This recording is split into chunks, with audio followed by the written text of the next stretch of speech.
Buford. So I do want to walk through this comparison. So I did not produce this. Supporters of the PACE scholarship program, that PACE program, they were the ones that produced this flyer. They came and testified, and hopefully they're getting word now that there are opportunities that they've been asking for a long time.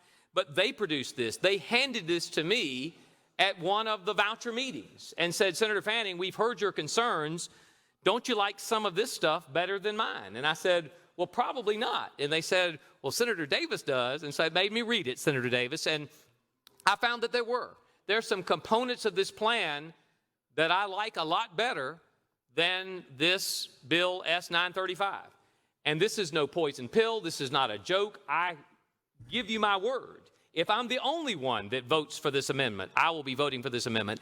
And if this amendment passed and there are not additional amendments that could water it down or changes, I plan on voting for the bill as amended with this amendment. I give this commitment publicly to the thousands and thousands of people watching around the world that I do want to offer at least one spirit of compromise. And we'll walk down the list, but I want you to know that the biggest reason that I support this amendment is the PACE program, this PACE scholarship program, does not create another government entitlement program. This program in no way involves government in this entire process. That 935 as amended in 1B that we just adopted creates a government-run program that intervenes in private schools in some areas, and you may not like those areas. It doesn't intervene enough in some other areas, and you heard me complaining about that. But since it's a government program, it should. The reason that, believe it or not, I can get behind this is because this is not a government program. There is no general fund money that we'll use to fund this. There's no tax dollars going to public schools. Some of my colleagues could point out that these are dollars that could have been taxed and could have made it in the general fund, and that's true. But this money is not money that's in the general fund. It's not money that we're taking from school districts. The other thing that it does, Senator from Dorchester, is it opens up the door to every single student in the state of South Carolina. This one gets around the argument of 15,000. This allows every single student in the state of South Carolina to take advantage of this education. I now get to say voucher, or PACE voucher, I guess we'll call it. So y'all are sick of hearing me talk, so Senator from Horry has told me if I use notes, maybe I'll be quicker, and so I'm going to try to use notes. He's claiming he didn't say it, but he still hopes I go quicker, I think. So let's look at the first one. I'm on the first page where it says free from government strings on schools, parents, and kids. So I hope you're following along. Folks at home, we have a home game coming out by Milton Bradley soon, and you'll be able to play this home game with your kids.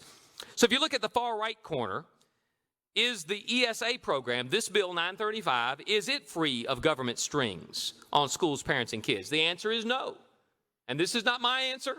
These are the supporters of the PACE voucher scholarship program. The 935 would be a 100% government-run entitlement program that will be run just like, well, they've said just like public schools. No unbiased standards in the law. Rules are subject to be developed at the whims of government bureaucrats. And these ESAs make all schools public schools. Now, I think by reading that, you now believe that I didn't write that because that doesn't sound like me. But this is written by the supporters of this PACE scholarship. The PACE scholarship, however, is 100% real school choice, and this is true. Nonprofits are heavily regulated for compliance, but schools and parents and kids and education vendors are outside of the reach of government. The reason, of course, is, and we'll get to this in a second, is in 935, you got $100 million in the general fund, and it goes to the schools, which means we have to regulate them. In the PACE program, however, the money never comes into the general fund, and therefore there's no regulation at all. And if there's no regulation, there's no need for regulation because you're not having to regulate tax money because no tax money is involved. And I'm not trying to help you, by the way, but if you're wanting to avoid a Supreme Court challenge, it'd be a whole lot easier to support a Supreme Court challenge this way than the other way. Second one, schools, parents, and kids are protected from regulatory creep. Again, those are not my words, Senator from Dorchester. I wouldn't use the word creep because I wouldn't want somebody to call me a creep. But I think what they're saying in this, and these are the proponents of PACE, is that we get our camel's nose under the tent with S935. And so we tell you now that it'll only be 15,000 students, but we've already heard the Senator for Edge will mention yesterday that at the end of 3 years, if it's succeeding, we may want to extend the program. But for folks on this side of the aisle, we say that there'll be government intervention that'll be this, but who knows what the intervention happens over time. And so with ESA, the government bureaucrats actually run the program with the 935. We are running the program with 935. This is ours. Remember, in this bill, we create a board. And the board doesn't even have terms. These board members, if you read the bill, 935, these board members could stay for life. I'll offer an amendment later to fix it, unless you approve this amendment, in which case I won't need to. But the blob of government, as was described here, as Attorney General Alan Wilson calls it, will just continue to keep growing. And the proof that it'll keep growing is we've already heard at 935, 15,000 is the cap now, but who's to say it goes further the next year? Would the PACE scholarship, would it protect from regulatory creep? The answer was yes. This bill, the amendment that I'm drafting here, the job of the independent nonprofits is to be the barrier between government overreach and regulation and the parents and schools. The nonprofits protect our schools and kids. This one doesn't have it happen because the government's not running the programs. The senator, so I won't mention, they're in conversation now, but some of the senators on this side of the aisle have said we really want to make sure this is out of the reach of government, that instead it's about the student and the student's access to something else. So that's number two. Number three, are all K-12 students eligible? Please know that under 935, not all students are eligible. But under the PACE bill, 100% of the students in South Carolina are eligible for this scholarship.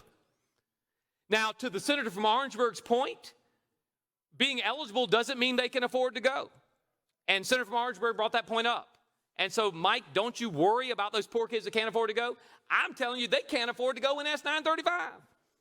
So you can't say 935 is better to poor kids than rich kids, because the poor kids are given the illusion of choice. This bill, all. Next category, uncapped number of participants. In Amendment 1B, which we're on now, we're capping it at 5,000 in year one, and it's 15 at the end of that. Worse yet, according to the PACE program participants, no equity in who actually gets the help, and the applications could be taken however they're taken. However, in this PACE scholarship bill, that evidently we've all talked to each other and realized that we're not going to do it, but please know, I plan on voting for this amendment, and I am pledging before you today in this body, as long as this amendment passes and no other amendments or real amendments that would add, that would substantively change it, I'll shut up and sit down, not offer any further amendments. Because even though I have some problems with this, I believe it's better for the citizens of South Carolina than a new government entitlement program that is the nose under the camel's tent, as described here. So in item 4, uncapped number of participants, in the PACE scholarship program, there is 0 cap. Theoretically, 750,000 students could benefit. So the senator from York, Rock Hill, is not here today, but he mentioned true competition. If you want true competition, have 750,000 kids allowed to take that scholarship. We talked before with the senator from Orangeburg is that we say we're limiting it to poor kids, but as the senator from Orangeburg so eloquently pointed out, the poor kids are just given the illusion of choice. They can't actually take advantage of it. Keeping my promise to you to keep going, the next area was estimated student participation in year one. In year one, under the bill that we're on, which is currently 1B, it's capped at 5,000 in year one. It doesn't say this in here, but to be fair to the supporters of 935, is it would increase to 15,000. Ladies and gentlemen of the Senate, I do think we have with us someone that you would much rather see than me, and so I don't want to miss an opportunity to allow you to at least wave at our State Superintendent of Education, Molly Spearman. Thank you for being here with us today, Superintendent Spearman, and thank you for your leadership.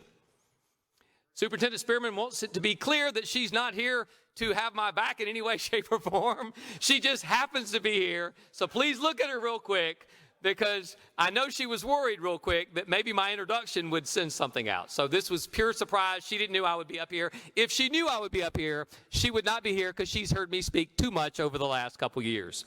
But let's jump back in. Senator from Edgefield, what purpose do you rise? Mr. President, I wanted to see if the senator would be okay if we stand at ease just for a couple minutes, just to have a conversation. With me. Holding the floor. With the senator from Fairfield holding the floor, I ask unanimous consent that the Senate stand at ease momentarily. Without objection.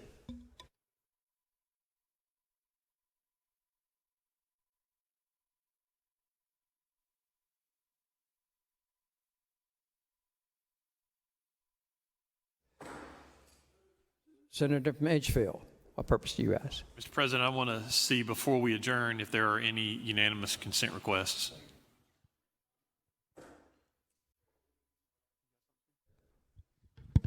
Other unanimous consent request? Seeing none. Senator from Edgefield, what purpose do you rise? I move the Senate do now adjourn. Motion is that the Senate do now adjourn. Those in favor, please say aye. Opposed, no. The ayes have it. The Senate is adjourned until 2 p.m. on Tuesday.